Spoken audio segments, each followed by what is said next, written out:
राम राम भावानं. म्हटलं पहिलं मारुती राज दर्शन घेऊन आपल्या कामाची सुरुवात करून देऊ. तर आपण खाली आलो गोडाऊनला, बघतो तर पोरं गाडी भरत होते. आज आपल्याला काम गोडाऊन गावातच होतंय. ही आपली गाडी भरायचं काम चालू आहे. हा नवीन आपला कार्यकर्ता कृष्णा कांदाला. तर राहुल म्हणजे मला घे वेळ, म्हटलं घेतो बाबा तुला चाल.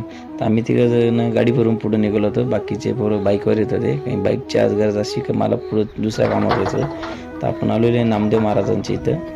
त्यांच्या इथं नर्मदा परिक्रमाचा कार्यक्रम होता, त्याच्यासाठी हा मंडप देत होतो आपण. पण आज फक्त मंडप आणि साऊंडचं काम भेटलेलं आपल्याकडे, आणि आचार्याचं काम आपण घेतले नाही. 2 सप्ते चालू असल्यामुळे जमलं नाही. आणि राहुलचं चालू आहे की मला घेत चालू फक्त प्रत्येक व्हिडिओमध्ये कधी सगळं निसलं की म्हटलं ठीक आहे बाबा तुला घेतो. तर अशा प्रकारे आपण स्ट्रक्चर उभे करू राहिलो.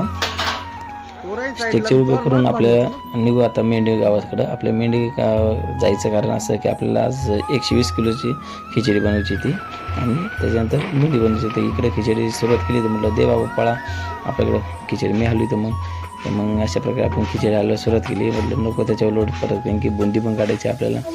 मग अशा प्रकारे आपण खिचडी बनवून घेतलेली. आज खिचडी बनवायला सगळ्यात जास्त मेहनत जी जाते ती खिचडी हलवण्यात जाते. फार मेहनत लागते. कमी कमी 10 किलोची खिचडीचा गाणा करतो आम्ही. 40 मिनटं जाते एक खिचडीचा गाणा पूर्ण वाहण्यासाठी. अशा प्रकारे आपण 2 पातेले केले पूर्ण. तुम्ही पण नक्की या मेंढी गावात आपल्या सत्तेसाठी. कसा वाटला व्हिडिओ हे नक्की सांगा मला, आणि अशाच नवीन व्हिडिओसाठी फॉलो करा.